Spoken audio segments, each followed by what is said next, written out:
If you were a zoologist or an animal behaviourist, and you could probably go to Africa and observe a couple of wildebeest mating, and you'd probably be observing the very same thing that you would have witnessed if you had seen their wildebeestian ancestors doing the same thing a couple of million years ago.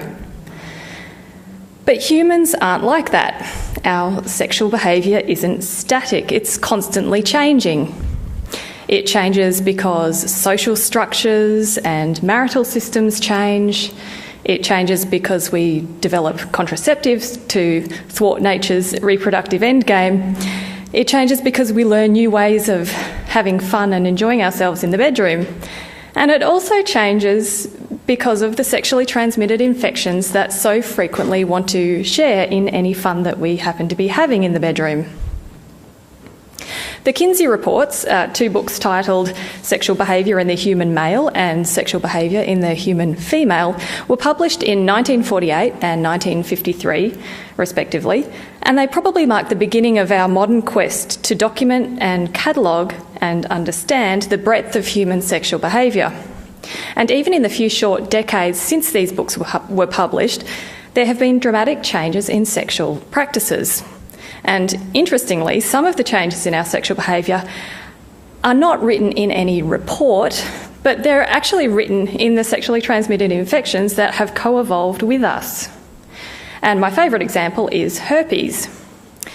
So genital herpes is that awful STI that causes bouts of tingling blisters that rupture into unsightly sores in sites that are usually left unseen for all but our most intimate companions.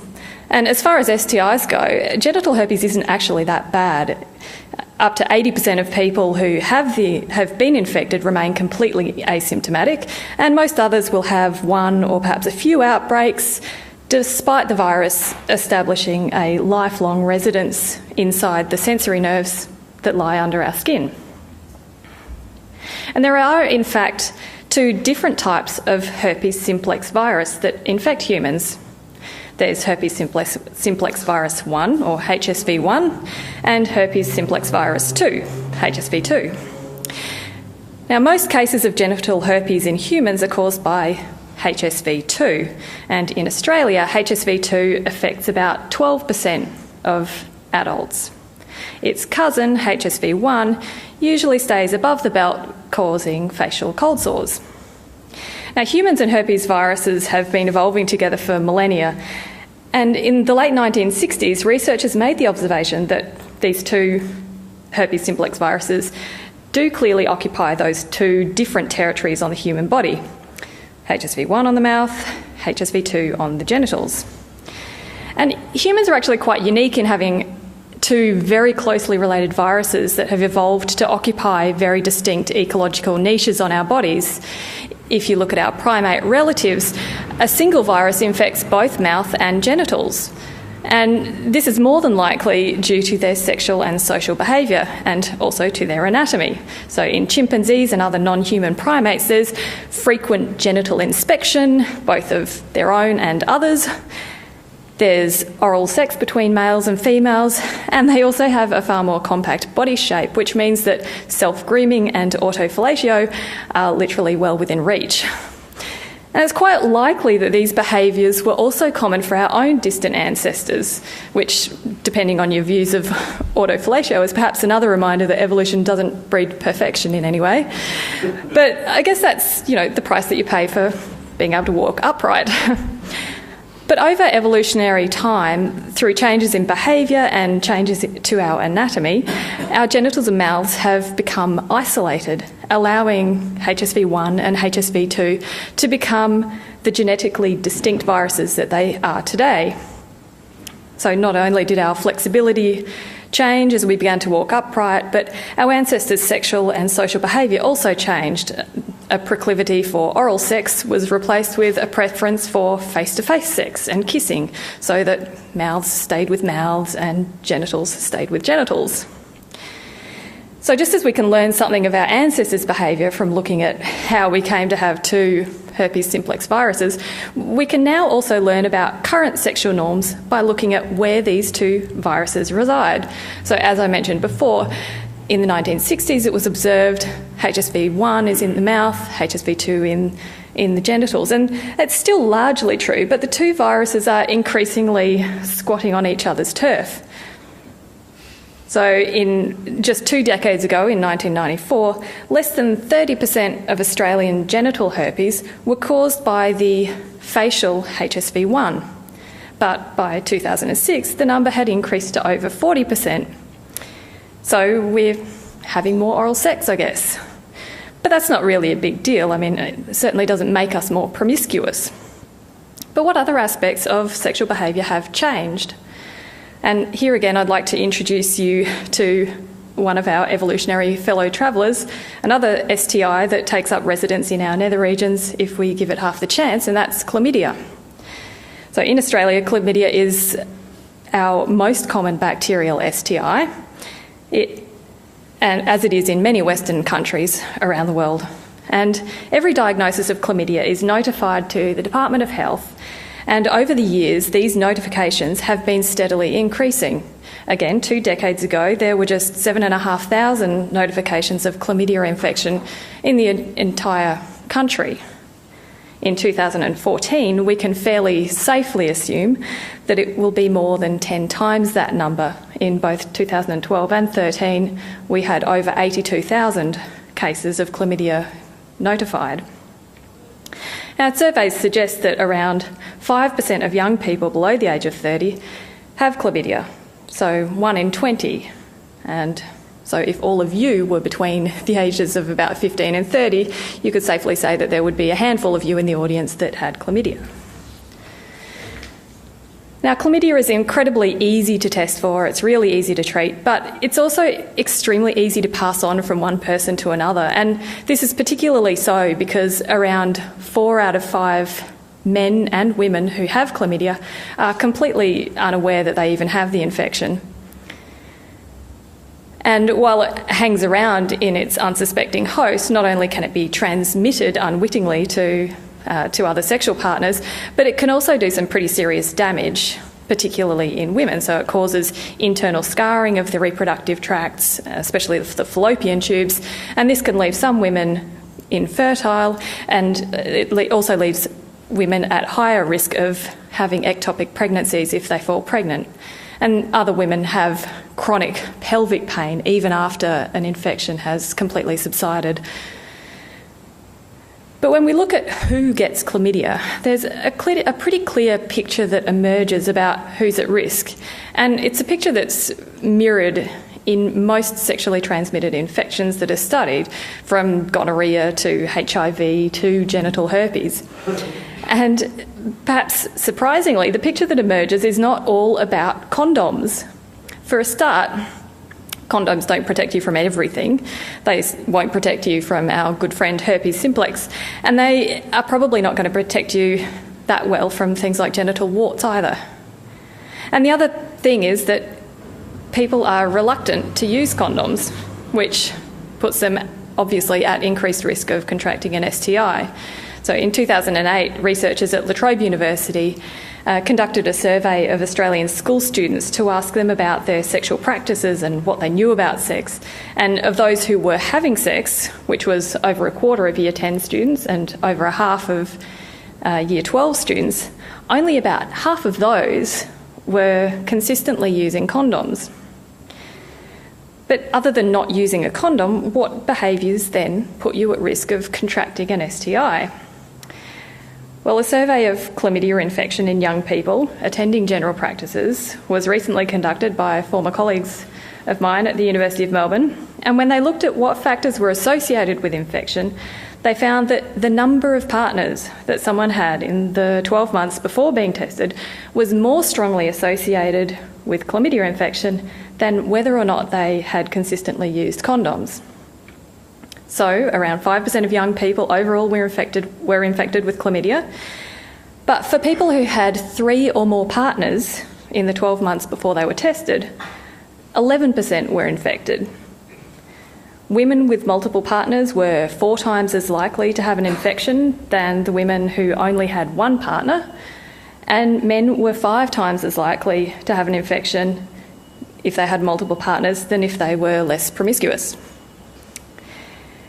And we are more promiscuous than we used to be. So at the time of the Kinsey reports, the late 1940s and early 1950s, women between the ages of 30 and 44 reported on average just 4 male partners in their lifetime. Men reported a slightly higher but still rather modest 6 to 8 female partners. Those high school kids that I mentioned earlier, 30% reported 3 or more partners just in the year leading up to the survey. And if we take a slightly older crowd, young people attending a big day out music festival in 2006, where participants were between the ages of 16 and 29, the average number of lifetime sexual partners were reported as 5 for both men and women. So essentially, women in 2006 had exceeded the number of lifetime partners than their grandmothers in the middle of the 20th century did when they were still several years younger on average. And men in 2006 were also well on their way to surpassing the number of lifetime partners of their older male counterparts 75 years ago. But I assume most of you probably already know this from your own sexual experiences. But does promiscuity matter? Does it mean that we are too promiscuous for our own good? Well, I don't think so. But that's not to say that promiscuity comes without consequences. Our sexual behaviour has certainly changed, and as a consequence, our sexual health behaviour must also change. So knowing that we're at risk so that we can minimise the risk to ourselves and to others is probably the first hurdle, and it's by no means a small hurdle. So the music festival revellers that I mentioned before, 30% said that they didn't bother to use condoms all or even most of the time, and yet only a quarter of these people thought that they were at any risk of catching an STI. So proper sexual health education in school, followed, of course, by ongoing public health campaigns, need to keep the message coming loud and clear. STIs are everywhere, and you need to protect yourself and your partners by staying safe. And, of course, wearing condoms is a big part of that. But sexual health checkups also need to become a normal part of preventive health care, alongside things like exercise and good diet and getting your moles checked out for skin cancer every so often. And doctors can certainly play an important role in encouraging young people to get tested, not because having an STI means that you are leading a wild and debauched existence, but because STIs are a fact of life, especially for young people, and getting the right treatment as early as possible helps to protect you and your partners and the community to stay safe. But it's not just about individual attitudes either. Policy can also play an important role in improving sexual health for Australians. So let's take the example of the Hpv vaccine. So Australia was the first country to introduce a school-based Hpv vaccination program for girls in 2007. So HPV, or the human papillomavirus, is probably best known for its capacity to cause cervical cancer. And that's why all women go along and have their pap smear every couple of years.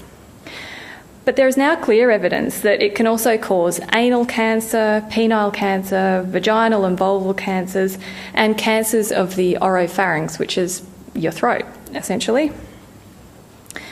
And people are probably a little bit more aware of this last one thanks to Michael Douglas's famous "Cunnilingus gave me throat cancer" remarks that he made last year at the Cannes Film Festival.